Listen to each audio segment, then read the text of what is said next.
Hai semuanya, terima kasih udah klik podcast ini. Setelah Dedra tunggu, masuk nih satu cerita dari teman kita malam ini. Sebelumnya boleh klik subscribe ya untuk dukung kita. Semoga kalian betah dengernya. Yuk kita buka kisahnya. Halo Dedra, aku Lala. Halo Kak Lala. Excited banget pas tahu kamu bikin tempat berbagi cerita kayak gini. Aku mau berbagi cerita pengalamanku. Aku nggak tahu ini termasuk kisah percintaan atau pertemanan, karena keduanya ada di cerita ini. Ini kisah aku yang mengagumi seorang laki-laki. Oh iya, umur aku sekarang udah 25 tahun. Udah cukup dewasa ya. Aku pernah satu sekolah dengan seorang anak laki-laki sejak aku TK, SD, sampai SMP. Posisinya dia 1 tahun di atas aku. Jujur aku bilang dia itu laki-laki yang cukup tampan dan superior di kelas, jadi banyak banget penggemarnya. Dan dulu aku sebenarnya nggak tahu sih, sejak kapan aku kagum sama kakak kelas itu. Sering perhatiin dia, paling jelas sih waktu SMP. Aku selalu perhatikan dia dari jauh, tapi sama sekali nggak pernah berani untuk nyapa. Sampai di SMA, aku kembali satu sekolah sama kakak kelas itu. Dan di sana, lagi-lagi nggak ada yang tahu kalau aku tuh suka sama dia. Ada satu orang yang tahu, dia itu adik dari kakak kelas itu.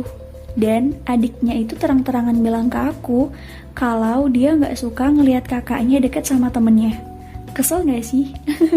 Kesel ya teman-teman ya. Tapi aku nggak masalah sih selama dia nggak bilang ke kakaknya kalau aku salah satu penggemarnya. Kehidupan dan perasaanku mulus-mulus aja waktu itu. Sampai teman terdekatku bilang kalau dia suka sama kakak kelas itu juga. Iya, kita menyukai orang yang sama. Bedanya dia bilang ke aku dan berusaha mendapatkan, sementara aku tetap diam tanpa mengungkapkan. Setiap hari aku dengerin sahabatku itu cerita tentang perasaannya. Setiap hari. Apa aku gak kesel? Apa aku gak sakit hati? Aku sakit hati, Dedra. Oke, aku kesel, tapi aku tahu dia teman yang paling berharga saat itu. Sejak aku tahu tentang perasaan temanku, aku berusaha untuk meredam perasaanku sendiri. Bahkan aku ngerasa kalau itu mungkin petunjuk dari Tuhan untuk aku gak menguatkan perasaan ini. Tapi setelah sekian waktu berlalu, entah dari mana sahabatku tahu tentang perasaanku, dan dengan lantang dia bilang, "Kamu bisa lepasin dia buat aku. Kamu gak akan rebutan sama aku kan? Kamu bisa kan nyerah gak usah suka sama dia lagi?" What? Speechless dengernya. Temanku sendiri. Bahkan belum tentu dia bakal berhasil deketin si kakak kelas. Tapi sanggup bilang kayak gitu ke aku, temennya sendiri. Hatiku rasanya lebih remuk tau gak? Dan setelah itu, aku mengurungkan niatku untuk mundur. Waktu itu aku udah kelas 12. Kakak kelas udah kuliah di tempat yang jauh dari aku. Dan kalian tahu, aku makin bertekad buat mengimbanginya. Aku belajar keras. Perasaanku juga makin kuat setiap harinya. Sampai ada satu orang yang paling berarti dalam hidup aku, minta aku untuk berhenti suka sama si kakak kelas. Siapa dia? Ibu aku sendiri. Ibu bilang, "Udah, jangan kejar dia. Kamu dan dia gak cocok." Ibu paham. Singkatnya kayak gitu. Ini kedua kalinya. Aku ngerasa kesambar petir. Sebenarnya setelah ini ceritanya masih panjang. Tapi karena ibuku memintaku untuk sadar, aku gak mau berlama-lama dengan perasaan ini.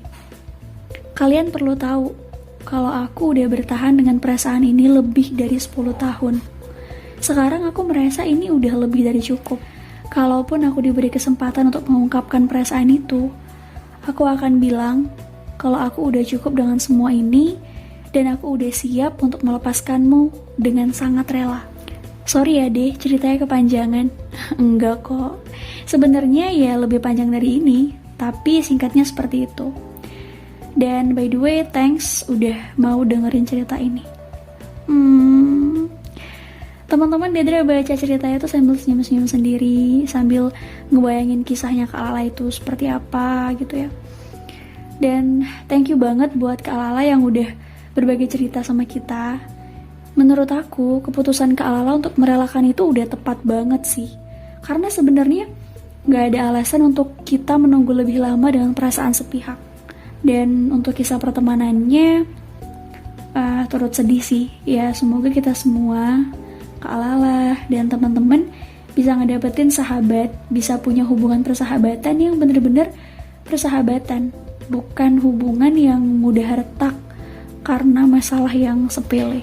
So, semoga teman-teman semuanya bisa ambil pelajaran dari kisah Kak Lala.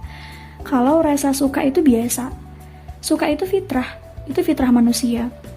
Tapi pastikan kita bisa mengendalikan rasa. Jangan sampai merusak hubungan yang udah ada untuk sesuatu yang belum ada di genggaman kita. Dan teman-teman, thank you banget buat teman-teman yang udah dengerin podcast ini dari awal sampai habis. Semoga bisa ambil pelajaran. Aku tunggu cerita kamu berikutnya. Jangan lupa kirim cerita kamu ke email yang udah aku letakin di deskripsi video ini. Thank you banget. Jangan lupa like. Dan sekarang udah saatnya aku pamit. Aku pamit ya. Bye.